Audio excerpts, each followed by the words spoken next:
এই ভিডিওতে আমরা কথা বলবো ডব্লিউ.বি. ইয়েটসের অর্থাৎ উইলিয়াম বাটলার ইয়েটসের লেখা একটা কবিতা ইস্টার 1916। এই কবিতাটা নিয়ে তো প্রথমে আমরা একটু জেনে নিই ইস্টার 1916 সম্পর্কে।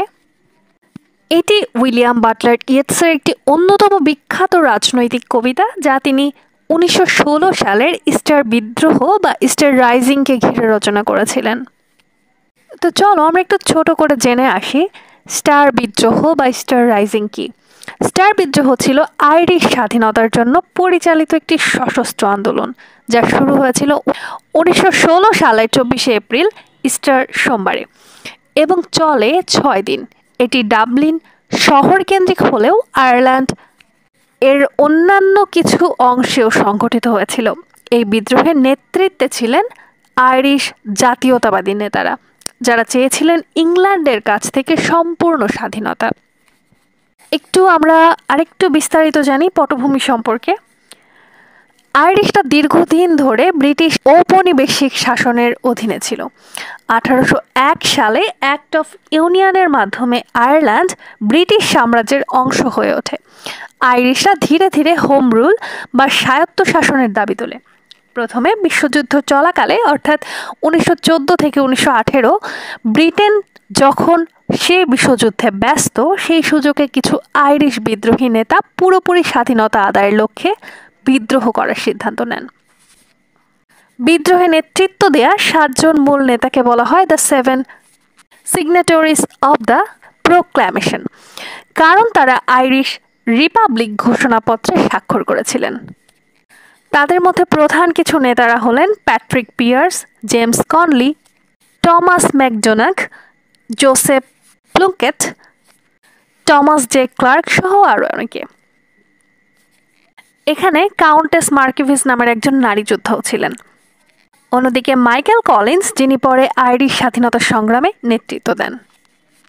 এই বিদ্রোহ শুরু হয় ইস্টার সোমবারে। বিদ্রোহীরা ডাবলিনের কেন্দ্রস্থলে অবস্থিত জেনারেল পোস্ট অফিস অর্থাৎ জিপিও দখল করে এবং সেখানে থেকে আইরিশ প্রজাতন্ত্র ঘোষণা করে। ব্রিটিশ সেনারা ভারী অস্ত্রশস্ত্রে সজ্জিত ছিল এবং শিগগিরই প্রতিরোধ শুরু করে। গুলি গোলাবর্ষণের মধ্যে ডাবলিন শহরের বহু অংশ ধ্বংস হয়ে যায়। প্রায় 450 জন নিহত হয়, যাদের মধ্যে অনেকে নিরীহ সাধারণ মানুষও ছিল। 29শে এপ্রিল 1916 বিদ্রোহ ব্যর্থ হয়, নেতারা আত্মসমর্পণ করতে বাধ্য হন।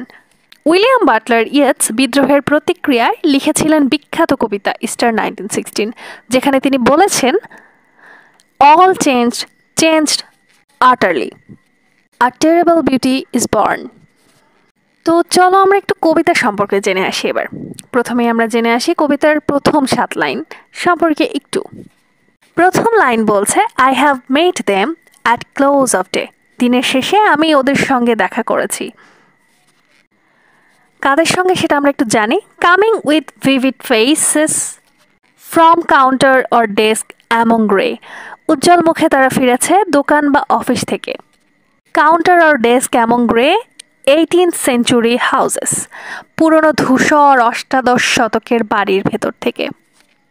I have passed with a nod of the head or polite meaningless words or have lingered a while and said polite meaningless words. আমি কেবল মাথা ঝুঁকিয়ে শুভেচ্ছা দিয়েছি বা বিনয়ের সাথে অর্থহীন কিছু কথা বলেছি। এই কয়েকটা লাইনের ব্যাখ্যা এরকমটা হতে পারে। এখানে ইয়েটস বলেছেন তিনি এই বিদ্রোহীদের, যাদের সম্পর্কে কবিতা, পূর্বে শহুরে জীবনে সাধারণ মানুষ হিসেবে চিনতেন তাদের সঙ্গে সাধারণ সৌজন্য বিনিময় করতেন। সে সময় তারা তার কাছে তেমন গুরুত্বপূর্ণ ছিল না।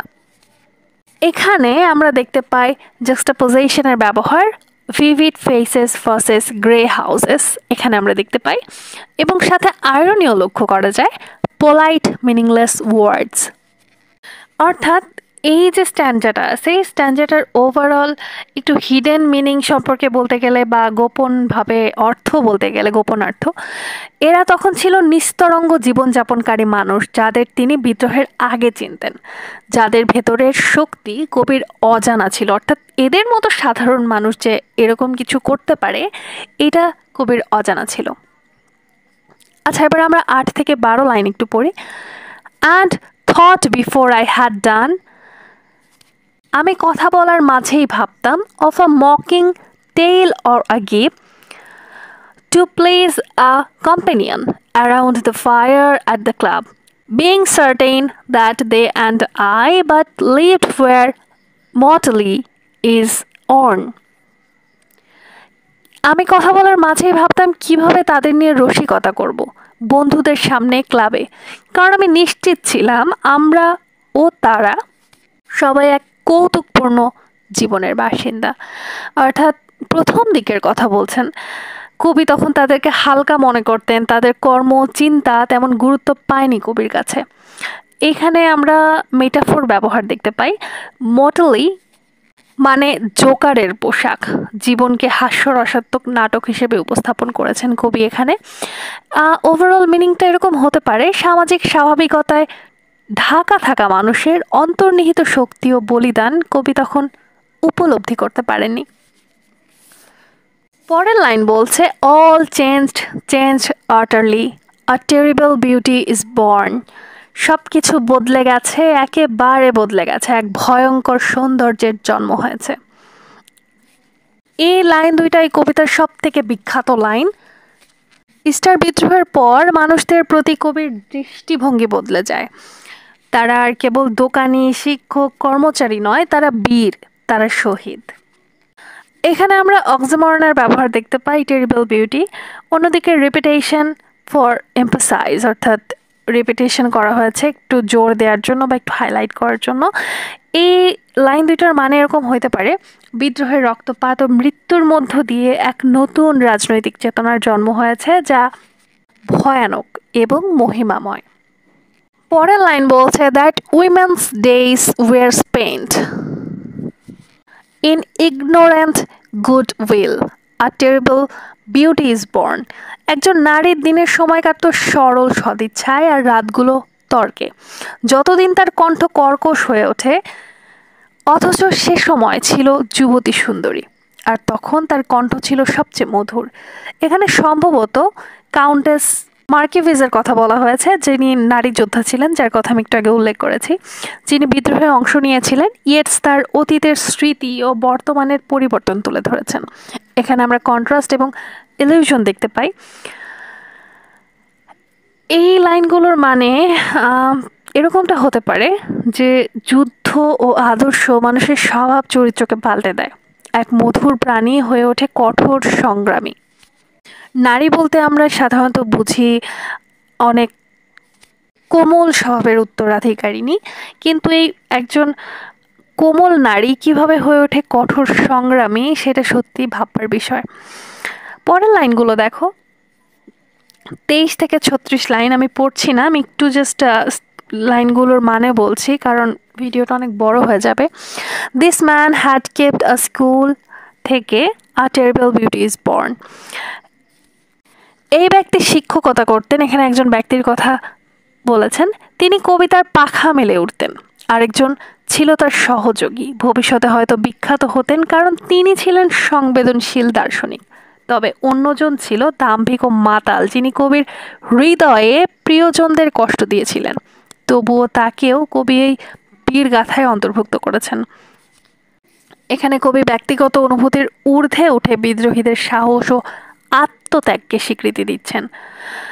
ইভেন দোজ হি ডিসলাইকড, এখানে আমরা আইরনি দেখতে পাই। অর্থাৎ এখানে আমরা এরকম একটা বিষয় দেখতে পাই, জাতির মুক্তির সংগ্রামে ব্যক্তিগত দোষ পাপও নিঃশেষ হয়ে যায়। এবার আমি 37 থেকে 48 লাইনের মাঝখানে যে লাইনগুলো আছে তার একটু সারাংশ বলে দিচ্ছি, বাংলা সামারি, কারণ কবিতাটা যথেষ্ট বড়। এখানে দেখো, hearts with one purpose alone, এখান থেকে the stone's in the midst of all, এরকমটা হতে পারে। এর পুরো সামারিটা এই 37 থেকে 48-এর। একটা লক্ষ্য নিয়ে যারা জীবন উৎসর্গ করেছে তাদের হৃদয় যেন পাথরে পরিণত হয়েছে, আর সেই পাথর জলে পড়ে স্রোতের মধ্যেও অচঞ্চল। প্রকৃতির প্রতিটি জিনিস প্রতি মুহূর্তে পরিবর্তনশীল, কিন্তু এই পাথর, এই বলিদান একেবারেই অপরিবর্তনীয়। এখানে আমরা সিম্বলিজম দেখতে পাই। স্টোন এখানে রিপ্রেজেন্ট করেছে স্যাক্রিফাইসকে, এবং ইমেজারিও আমরা লক্ষ্য করি, বার্ডস, ক্লাউডস, ওয়াটার, মরেন্স ইত্যাদি। কবি জীবনের পরিবর্তনশীলতা ও বিপ্লবীদের স্থিতির মধ্যে বিরোধ তুলে ধরেছেন। প্রকৃতি চলমান, কিন্তু বিপ্লবীদের আত্মত্যাগ ইতিহাসের মাঝে চিরকাল স্থায়ী। এবার আমরা পড়ছি 49 থেকে 56 লাইনের মাঝামাঝি। এখানে যে লাইনগুলো আছে সেগুলোর ছোট্ট সামারি করলে এরকম হয়: অত্যাধিক ত্যাগে হৃদয় পাথরে পরিণত হয়, কখন সেই ত্যাগ যথেষ্ট হবে এটি ঈশ্বর জানেন। আমাদের কাজ হলো শুধু নাম ধরে ধরে স্মরণ করা, যেমন মা তার মৃত সন্তানকে ডাকে ঘুমের শেষে। এখানে কবি গভীরভাবে আবেগপ্রবণ শোক, শ্রদ্ধা ও প্রশ্ন সব একত্রে প্রকাশ পেয়েছে বা করেছেন। আমরা এখানে মেটাফোর দেখতে পাই, স্টোন অফ দ্য হার্ট। অন্যদিকে পার্সনিফিকেশন দেখতে পাই, তিনি স্যাক্রিফাইসকে পার্সনিফাই করেছেন। অন্যদিকে আমরা রেটরিক্যাল কোয়েশ্চেনও দেখতে পাই একটা, ওয়াজ ইট নিডলেস ডেথ?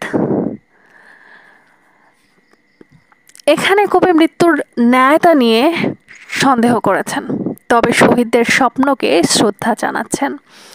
আমরা 57 থেকে 64 লাইনের মধ্যে চলে যাচ্ছি। এখানে কবি বলেছেন, আমি তা কবিতায় লিখে রাখছি, ম্যাকডোনা, ম্যাকব্রাইট, কনলি, পিয়ার্স তারা বদলে গেছে, এক ভয়ঙ্কর সৌন্দর্যের জন্ম হয়েছে। আ টেরিবল বিউটি ইজ বর্ন। এই চারজনই স্টার বিদ্রোহের নেতা, যাদের মৃত্যুর মধ্যে ইতিহাস ও জাতীয়তাবাদ পুনরুজ্জীবিত হয়েছে। এদের কথা আমি পূর্বে উল্লেখ করেছি। এখানে আমরা ইলিজি দেখতে পাই, অর্থাৎ তাদের জন্য শোক প্রকাশ করছে। সিম্বলিজম দেখতে পাই, final repetition of a terrible beauty is born. তাদের স্বপ্ন এবং আত্মত্যাগ ইতিহাসে অমর, এবং প্রতিবার যখন কেউ সবুজ অর্থাৎ আইরিশ জাতীয়তাবাদের প্রতীক পরিধান করে তখন তাদের স্মরণ হয়, অর্থাৎ স্মরণ করা হয়। আমরা এবার একটু সংক্ষেপে বলে নেই যে কী ছিল এই কবিতাটার টোটাল মানে, একদম ছোট্ট করে। তাহলে বলা যায়, স্টার 1916 একটি জটিল ও হৃদয় বিদারক কবিতা, যেখানে ডব্লিউ.বি. ইয়েটস একদিকে নিজস্ব সংশয় প্রকাশ করেন, অন্যদিকে সেই সব সাধারণ মানুষদের শ্রদ্ধাভাবে স্মরণ করেন যারা জাতির জন্য নিজেদের জীবন উৎসর্গ করেছিলেন। আর টেরিবল বিউটি ইজ বর্ন বাক্যটি হয়ে ওঠে কবিতাটির ইটারনাল মেসেজ। আশা করছি কবিতাটা বুঝতে তোমরা সক্ষম হয়েছ। কোথাও সমস্যা থাকলে অবশ্যই কমেন্ট করে জানাতে পারো, আমি বুঝিয়ে দেওয়ার চেষ্টা করব। তোমরা যদি তোমাদের এক্সাম রিলেটেড সাজেশনের আনসার কিনতে চাও বা সাজেশনের পিডিএফ কিনতে চাও, তাহলে অবশ্যই আমাকে মেসেজ করতে পারো। আমাদের সাজেশন থেকে অলওয়েজ 80 থেকে 90% কমন থাকে, ভবিষ্যতেও থাকবে ইনশাল্লাহ। এবং তোমাদের বাকি সাবজেক্টগুলোর যদি ভিডিও চাও, বাকি টপিক যেগুলো আছে সেগুলো আমার চ্যানেলেই আছে, একটু খুঁজলেই পেয়ে যাবে। এবং এতক্ষণ সাথে থাকার জন্য অসংখ্য ধন্যবাদ।